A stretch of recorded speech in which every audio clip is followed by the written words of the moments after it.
long time since I've done an unboxing, but just picked up this GoPro for myself.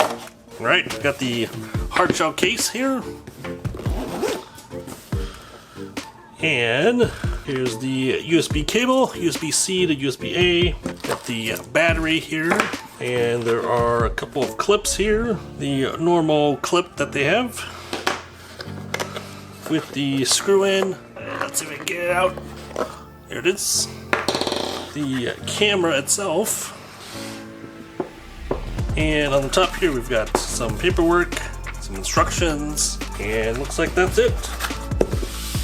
So, this is everything that's included. Alright, so we got the camera here. I also got a SanDisk 32GB memory card as well, which came with the package that I bought. Here is the camera itself.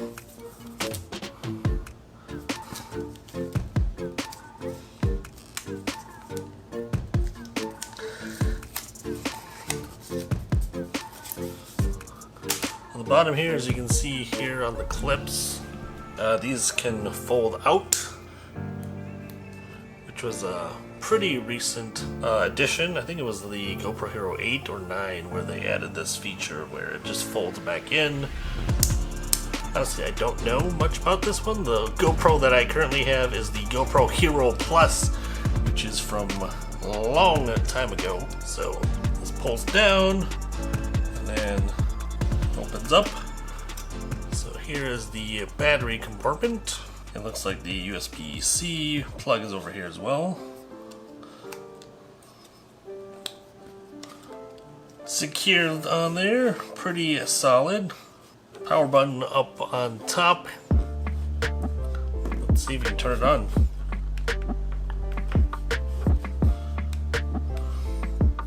No, I need the battery, of course. Here's the battery. Like, why is it not turning on? The GoPro Hero Plus that I have is a built-in battery, so I do not have exchangeable batteries like this. I think it goes in this way. I think the battery's in. Let's turn it on. Okay, got the low battery warning, so I'm gonna have to charge this up. In comparison, here is the GoPro Hero Plus that I have here. This is quite old, quite a long time ago, but it's pretty similar profile here. The GoPro Hero 10 does have a front-facing screen though, and with the GoPro Hero Plus here, it's encased in this like plastic case here that I can't remove. So the GoPro is actually part of the actual case itself. So that's how it was back then. With this one, you do need to buy a separate plastic case if you want to protect it from any sort of drops, any sort of big drops or anything like that. So, plus the screen on here is much larger than what I have on the Hero Plus. The micro SD card goes in the back here, as micro USB plug is also on the back here as well, whereas on this one it was on the side. We finally got the GoPro charged up, ready to go. Let's power it on. Everything seems to be working here. Let's flip it over. Hello, hello. You can see my overhead camera on the lights with the front display here. Okay, so on the left hand side is the mode button. So if you just push it, you can change the different modes. So you go to video mode is I think the standard. Push it again, you get the photo mode, and then again is the time lapse. Swiping down from the top brings you to the menus, items. There's a few different items there. I won't go through everything. There are some more detailed videos out there that will show you exactly what each individual one is. I'm going to keep this short and sweet. I'm sure you guys have already seen quite a lot of GoPro videos since this has been almost out for a year now. If you swipe from the bottom, get your playbacks. These are my test footage that I've been doing. Bottom here is your video performance. Right now I have it set to 4K 30 frames per second linear. You can change it to 4K 60 Super View, Cinematic, 5.3K 30 frames per second, Ultra Slow-Mo, and basic 1080p 60 frames per second. So there are a few different options for you. Here is your speed. You can change the speed from 30 frames per second up to 60 frames, 120 frame for slow-mo, and 24 frames. The bottom right is the zoom. You can actually zoom it up to 1.4x, it looks like. And then the right button is the stabilization. You can turn it off completely, or you can change it all the way to boost stabilization, which is the top one. Top right is your battery. Top left is the memory on how much time you have left as far as video goes. So it looks like I have just over an hour left of footage that I can record in 4K 30 frames per second. Top is the button to start recording.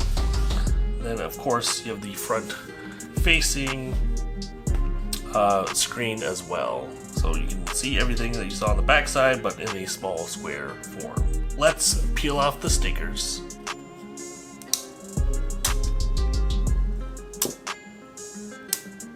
And the camera itself, left side is your mode again, right side is going to be the battery. You just slide down and pull up. So you got battery, memory card, and USB-C plug. Make sure when you close it, it does lock into place. That'll keep it from ruining the battery or anything like that, from water damage, if you guys are going to be using this for underwater use. On the left side, this part, do not do anything with this part. I thought it was some sort of door or compartment or anything, so I was trying to pry it open with my fingernails, and I was like, why is this stuck here? Ended up looking it up on what this is. This is actually a microphone on here, as well as the water drainage. Definitely looks like a door. I think GoPro should have designed this a little bit better, because it looks like something you can prop open, which is probably something you don't want to do. Make sure you don't open the side. Overall, pretty good. I'm going to do some test footage for you guys to see. All right, so the case that it comes in is pretty roomy actually. It did have this little like egg curtain shape for it that does say recycle on here. If you take it out, there's quite a bit of room to fit other accessories. I could fit another GoPro in here, multiple batteries.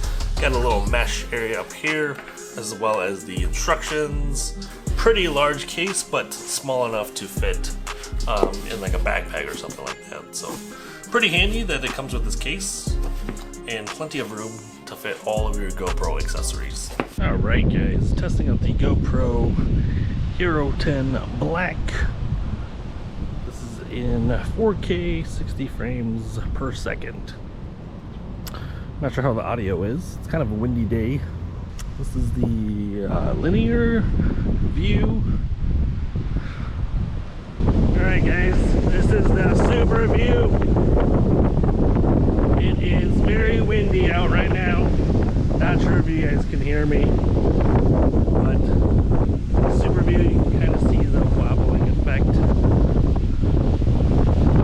here, but yeah, there's a lot of wind. I don't know if you can hear me.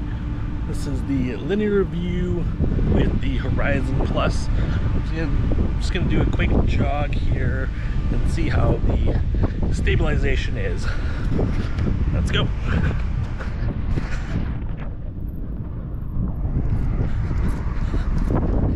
This is me jogging right now. Not sure, can't really look at the footage, but oh, there's A2. Not a good idea to run. Alright, this is just me walking, holding the camera to my right, looking at this little sprinkler. Alright guys, this is how it looks vlogging. Got no attachments on here. I am just holding the GoPro in my hand and using the standard linear plus. So it's not the super wide lens, but it seems to be wide enough to catch the whole background. Once you get too wide, you get the wobble effect or the fisheye look, which isn't something that I'm really looking for. So but yeah, this is what it looks like when you're trying to vlog. All right, I've had the GoPro on for maybe about, I don't know, 15 15 minutes now. I've probably lost like 15, 20, 30% already on the battery life, so it definitely does drain quite a bit, especially in 4K 60 frames per second. The GoPro itself is also heating up, definitely feels warm, not like super hot or anything like that, but definitely warm though. Alright everybody, I am back inside now, and as you guys probably saw, the footage was actually pretty decent even when I converted it to the YouTube, downscaled it to 1080p. It still looks pretty good in my opinion. The only thing is that when you get really close to the camera, it does lose focus. I think the distance is about 12 inches, so about a foot away is your sweet spot. If you get closer, it definitely loses focus, so if you're like vlogging or something like that, make sure you have it out about that much. Now, at the time of recording this, pricing on the GoPro Hero 10 I saw on Amazon, Best Buy, it was going for about $400. It did retail for $500 back when it first came out last year. They're probably working on the GoPro Hero 11 now, so this is probably going to get discounted even more. If you are interested, I will leave links down below. Now, as far as my final thoughts on the actual camera itself, I actually like it very much. It's very nice, compact camera. Much smaller than my DSLR here that I have. It's a great lightweight vlogging camera. Like you guys saw in the test footage, it's actually pretty good, pretty clear, pretty crisp. In low light, it's not the best scenario to use this camera for. You can adjust the exposure a little bit here and there, but I found that the quality itself does lose the crispness of the video. Gets a little grainy. I highly recommend using this outside for sure if you are definitely outside. It's an action camera, so hopefully you guys are using it outside. But as far as like vlogging indoors, make sure you have a lot of light, sunlight, some fluorescent lights, some LED lights, just to make sure you brighten everything up, because it will definitely make the quality a lot better. As far as changing the settings go on the camera, as far as resolution and frame rate goes, if you want the super slow motion kind of effect, definitely shoot it up to 240 frames per second. If you do want that 240 though, you're gonna have to drop down the resolution down to 2.7K. If you can shoot 4K 120 or 5K 60 frames per second. If you pump up the resolution, you're definitely gonna lose the frame rates. But if you want the crispy slow motion 240 frames, you're gonna have to pretty much reduce the resolution down to 2.7K. That's the max it can go. But yeah, if you're gonna be using it like every day, like vlogging, or what I'm probably gonna be doing with it is gonna be going to garage sales, I'm probably gonna drop the frame rate and the resolution down to probably like 1080p, 60 frames per second. When you pump up the resolution and the frame rate on both of these, the battery will take a hit. It is a very good camera, much needed upgrade for myself, upgrading from the Hero Plus to the Hero 10. Pretty similar form factor, but this thing just packs so much more into it. If you guys have any questions for me, leave them down below in the comments section. I'll try to get to them as much as I can. Let me know if you guys have a GoPro Hero 10 yourself, or any GoPro, if you guys like it or not. It's been a while since I've done a tech review, and yeah, I definitely highly recommend the GoPro Hero 10 for sure. Alright, that's gonna be it for this one. Thank you all for watching. Hope you guys enjoyed that video. If you did, make sure you hit that like button down below. If you guys aren't subscribed already, make sure you hit the subscribe button down below. And while you're down there, hit that notification bell so you get notified when my next review comes out. Hopefully it doesn't take a long time. Make sure you check out my Thrifting Tiger channel, where I go out thrifting, thrift stores, garage sales, yard sales, estate sales, finding low priced items, low priced treasures, and flipping them on eBay. I will leave links down below. That's gonna be it. Thank you all for watching, and I will see you all in the next video. Bye.